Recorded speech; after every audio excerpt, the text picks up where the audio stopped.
WhatsApp guys, आज हम देखने वाले हैं ज्ञानवापी मस्जिद के नीचे निकला खजाना। देख ओवैसी के उड़े होश।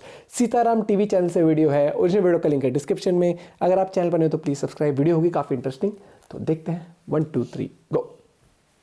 ज्ञानवापी परिसर में एएसआई सर्वे के दौरान तहखाने से निकला खजाना। जीपीआर सर्वे रिपोर्ट देख मौलानाओं में मची हड़कंप। सही है, हड़कंप भी मचेगी इनमें। भारत देश पर मुस्लिम मुगल आक्रांताओं ने आक्रमण किया और देश की धरोहर कहे जाने वाले हिंदू मंदिरों को पहले तो लूटा, फिर मूर्तियां तोड़ी गई, बाद में मंदिर नष्ट किए गए। लेकिन एएसआई सर्वे रिपोर्ट में जो देखने को मिला, उससे सभी कट्टरपंथियों के होश उड़ गए। कुल मिलाकर चोर की दाढ़ी में तिनका मिलने वाली बात आज सार्थक साबित हो रही है। चोर की दाढ़ी में तिनका। तो क्या निष्कर्ष निकला एएसआई सर्वेक्षण के दौरान? ज्ञानवापी परिसर में जीपीआर सर्वे करने के बाद क्या मिला और आखिर क्यों ये मुस्लिम मौलाना एएसआई की रिपोर्ट के बाद भी टस से मस नहीं हो रहे हैं? जानेंगे सब कुछ, बस आप वीडियो के साथ अंत तक बने रहे। दोस्तों, स्वागत है आपका सीताराम टीवी पर। आगे चलने से पहले अगर आप सच्चे सनातनी राम भक्त हैं तो इस वीडियो को एक लाइक करके कमेंट में जय श्री राम जरूर लिखें। चलिए वीडियो में आगे बढ़ते हैं। दोस्तों, इन दिनों अयोध्या के राम लल्ला मंदिर के बाद जो बात सबसे ज्यादा सुर्खियां बटोर रही है वो है बनारस स्थित ज्ञानवापी मस्जिद, जो मस्जिद न होकर एक मंदिर है। मुस्लिम मुगल लुटेरों ने भारत देश के अधिकतर मंदिरों को जमींदोज कर दिया था। साथ ही इस्लाम धर्म को फैलाने के उद्देश्य से मंदिर के अवशेषों पर मस्जिद का निर्माण करवा दिया। लेकिन फिर भी सनातन न तो कभी मिटा था और न ही कोई मिटा पाएगा। भारतीय पुरातत्व सर्वेक्षण की वैज्ञानिक परीक्षण के बाद मंदिर के अस्तित्व का सारा राज उजागर हो गया।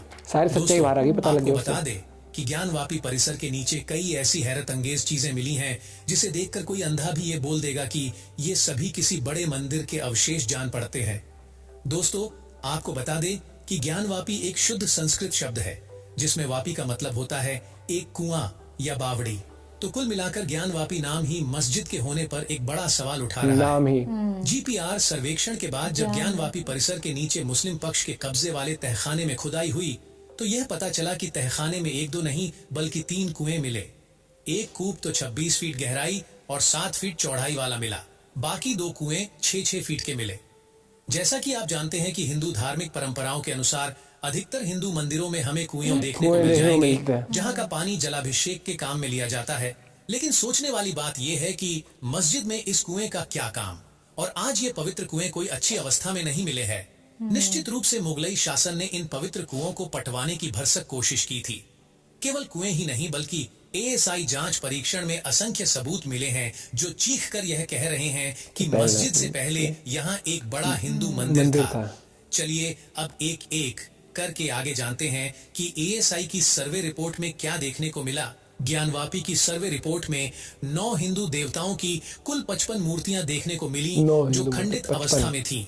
यानी हिंदुओं की परम आस्था माने जाने वाले इन मूर्तियों को पहले तो तोड़ा गया और फिर बाद में तहखाने में गाड़ दिया गया। इन 55 मूर्तियों में से सबसे ज्यादा 15 शिवलिंग मिले। इसके अलावा भगवान विष्णु, कृष्ण, गणेश, हनुमान, द्वारपाल और नंदी की मूर्तियां भी मिली। यही नहीं, राम नाम लिखी हुई पत्थर की शिला भी मिली।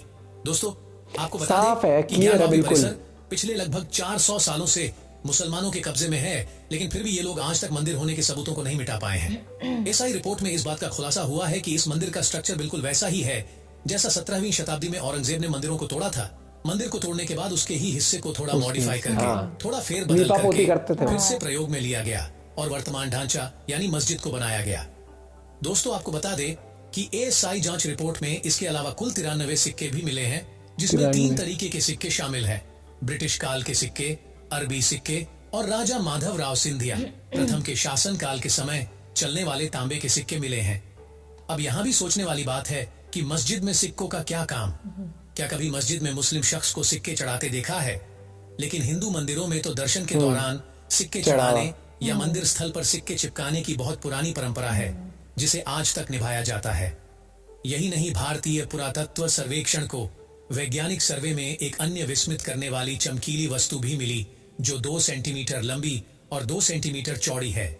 यह चमकीली वस्तु, जिसे आभूषण का एक पार्ट बताया जा रहा है, जिसे और भी ज्यादा जांच और परीक्षण करने के लिए सुरक्षित रखा गया है। इतने सबूत देखने के बाद तो मौलाना की फौज भी हैरान परेशान दिख रही है कि अब करे तो करे क्या। अब इन मुल्लों और कट्टरपंथियों की गैंग को और कितने सबूत चाहिए कि ये अपना कब्जा स्वेच्छा से हटा ले।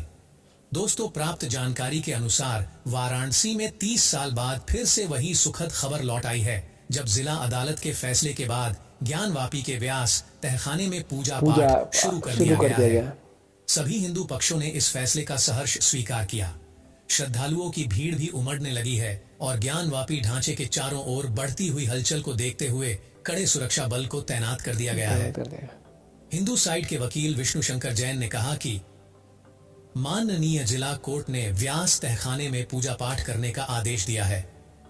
काशी विश्वनाथ ट्रस्ट बोर्ड ने इसके लिए एक पुजारी भी नियुक्त किया है जो नियमित रूप से व्यास तहखाने में पूजा करेगा। वाराणसी जिला अदालत में 7 दिनों के अंदर व्यास तहखाने में पूजा करने का आदेश दिया है। साल 1993 के बाद से व्यास तहखाने में पूजा पाठ बंद था, तो जिला अदालत का यह फैसला निश्चित रूप से हिंदुओं के लिए एक बड़ी जीत के समान है। एक पिटिशनर के अनुसार जहां वेद मंत्र खोजना चाहिए, जहां रुद्राभिषेक होना चाहिए, वहां अल्लाहू अकबर के नारे लग रहे हैं, तो कोर्ट का यह आदेश हमारे लिए जीत की पहली सीढ़ी के समान है। जिला अदालत ने ज्ञानवापी मस्जिद में बने व्यास जी के तहखाने में पूजा पाठ का आदेश तो दे दिया है, लेकिन इसके खिलाफ अंजुमन इंतजामिया मस्जिद कमेटी ने इलाहाबाद हाई कोर्ट में एक अपील डाली कि व्यास तहखाने में हो रही पूजा पाठ को रोक दिया जाए, लेकिन इस अपील को कोई राहत नहीं मिली। दोस्तों, जानकारी के लिए आपको बता दें कि जीपीआर सर्वे में जीपीआर का फुल फॉर्म होता है ग्राउंड पेनिट्रेटिंग रडार, जो कि एक सर्वे मेथड है जो जमीन की सतह के नीचे के स्तरों का पता लगाने की एक तकनीक है। ये जमीन को खोदे बिना जमीनी स्तर से नीचे की संस्थाओं की तस्वीरें लेने के लिए इलेक्ट्रोमैग्नेटिक रेडियो तरंगों का उपयोग करती है, जिसे आमतौर पर जीपीआर सर्वेक्षण के रूप में जाना जाता है। जीपीआर सर्वेक्षण से तहखाने में ही 1 से 2 मीटर तक 2 खोखली जगह मिली है, जिसे बजरी और बोल्डर मलबे से कवर कर दिया गया। इसके अलावा ज्ञानवापी में किए गए एएसआई सर्वेक्षण से स्वास्तिक चिन्ह, हिंदू मंदिर के खंबे नुमा संरचना, खंडित मूर्ति, मंदिर के अवशेष मिले। इसके अलावा शंख, चक्र, त्रिशूल, गदा, पाषाण शिलालेख, ओम, स्वास्तिक चिन्ह और भी बहुत कुछ मिला। इसके अलावा दोस्तों, गहन सोच विचार का विषय यह है कि सभी शिव मंदिरों में नंदी का मुख शिवलिंग की तरफ होता है, लेकिन काशी विश्वनाथ मंदिर में विराजमान नंदी का मुख ज्ञानवापी मस्जिद के वजू खाने की तरफ है। इससे साफ तौर पर यह पता चल जाता है कि वजू खाने में शिवलिंग ही है, जिसे मुस्लिम पक्ष फव्वारा करार दे रहे हैं। अभी तो ज्ञानवापी परिसर में और भी खुदाई शेष है, लेकिन मुस्लिम कट्टर मौलाना को डर है कि अयोध्या राम मंदिर की तरह यहाँ भी एक भव्य शिव मंदिर ना बन जाए। लेकिन मौलानाओं को यह भी सोचना चाहिए कि एक न एक दिन सत्य उजागर हो जाएगा, क्योंकि सांच को कभी आंच नहीं आती। दोस्तों, आज के वीडियो को लेकर आपकी क्या राय है? क्या यहाँ भव्य शिव मंदिर बनना चाहिए या नहीं? हमें कमेंट के माध्यम से जरूर बताइए और वीडियो को एक लाइक करके अपने सभी दोस्तों को व्हाट्सएप के माध्यम से वीडियो शेयर जरूर करें। मंदिर बनना चाहिए। एक चीज़ है कि देखो, जब ये आए थे ना मुगल्स आए थे, औरंगजेब, ये सब, इन्होंने उस टाइम पे तो अपनी धौंस दिखाने के लिए इन्होंने क्या किया, मूर्तियां तोड़ी, हर एक चीज़ करे इन्होंने, ठीक है, बहुत बुरे से बुरा व्यवहार करा लोगों के साथ भी, लोगों को कन्वर्ट भी करा। इन्होंने फिर क्या करा कि अपनी डोमिनेंस दिखाने के लिए इन्होंने कहा कि एक ही रिलीजन फॉलो किया जाएगा। उन्होंने एक दीवार छोड़ भी दी थी मंदिर की, ये दिखाने के लिए कि जो हमें वो नहीं करते। और इन्होंने लीपापोती करके मस्जिद बना दिया। इनको ये नहीं पता था उस टाइम पे, क्या ही पता था कि टेक्नोलॉजी भी आ जाएंगी, फोटो भी खींचने की टेक्नोलॉजी आ जाएगी, ये जीपीआर टेक्नोलॉजी भी आ जाएगी, इनके काले चिट्टे, इनको नहीं पता था ना फ्यूचर में क्या होगा। वही वाली बात है ना, इसलिए कहते हैं कि भैया देश का फ्यूचर हो चाहे किसी का हो, चाहे इंसान खुद का फ्यूचर देख के इंसान को चलना चाहिए। इनने कोई फ्यूचर देखा नहीं, इनका खुद का फ्यूचर यहाँ पर नहीं रहा, ये तो निकल लिए। और आज जो लोग इनकी आड़ में या फिर जो वहाँ पर कर रहे हैं प्रोटेक्ट भी, उनको ये समझना चाहिए जो चीज़ थी ही नहीं, जो चीज़ बनाई ही गलत तरीके से गई है। यार, कोई धर्म आपको कभी नहीं सिखाता कि आप गलत तरीके से किसी पर डोमिनेंस करो। किस धर्म में बताया? किसी धर्म में बताया कि जाओ थप्पड़ मारो उसको, उसे घर से निकालो और तुम वहाँ पर जाके उसे घर में सो जाओ, चैन की नींद लो? नहीं, मेरे को बता दो, कोई धर्म नहीं सिखाता आपको कि दूसरे पर अत्याचार करना है, किसी को गलत करना है किसी के साथ, या फिर कहीं पर लिखा है कि किसी का भी जगह तोड़ के वहां मस्जिद बना दो, किसी की जगह तोड़ के अपना मंदिर बना लो। एक इंसान आराम से रह सुख चैन से।